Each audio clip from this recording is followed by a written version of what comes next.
perché c'hai i capelli tutti come un piatto di spaghetti. Fermi, se no la smetti subito ti spacco la faccia. Provaci un po', non dico paura di te. Però l'altra volta questo ti farà farci paura. Io non so chi vi tiene. Basta un po', ci siamo trovati per metterci d'accordo, invece quando avete cominciato a litigare. Dio, se ci piaga, non ragiona più. Ecco, mi pareva, è sempre colpa mia. Basta, vi ho chiamato perché ieri sera mi ha telefonato Miss e mi ha detto che vorrebbe organizzare un Natale fatto bene insieme a quelli di Poggio Mezzo e di Poggio Basso. Mamma mia, che con fastidio con boss, io quelli proprio non li sopporto. Gianni, Pippi? Come no, si può dire, l'idea è stata sua. Ti piace, Pippi? E stai zitta! E fermatevi, io dico che non riusciamo a combinare niente. E poi che volete fare questo Natale? Non volete sempre pubblicare cose facili? Silenzio! Fino all'anno scorso non vedevo l'ora di andare a scuola. Qua è un ragno. Almeno se andavi a scuola vedevi i Pippi.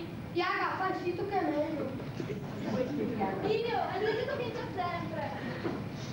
Dio, questo, uno molto l'altro. Uno, guarda, arriva Angelo. C'è anche quella scoppiosa di Miss. Ciao Miss, ci hai a camminare. Devi fare una macchina che ti manca una ruota. Allora siamo come solito tu. Lascialo perdere, tanto più di quello che non ha.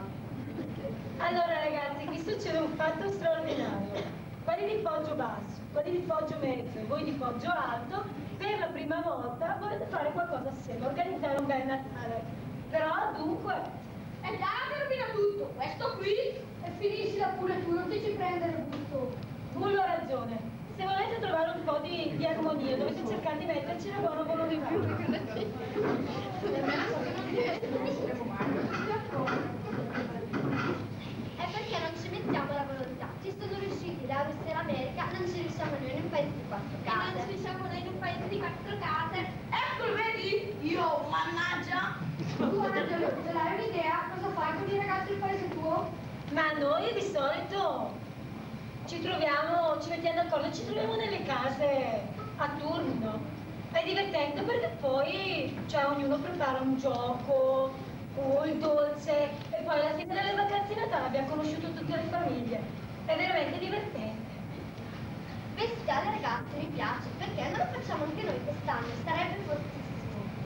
Buona l'idea, ma chi ci pensa la risata? Per me la cosa non riesce, ti puoi portare Piaga in giro per le case, questo dà fastidio anche molto. Ecco, mi pareva, è sempre colpa mia. Ma andiamo su, non essere così pessimista. L'idea è buona, ci vuole però qualcuno che organizzi tutto. Per l'organizzazione ci pensi.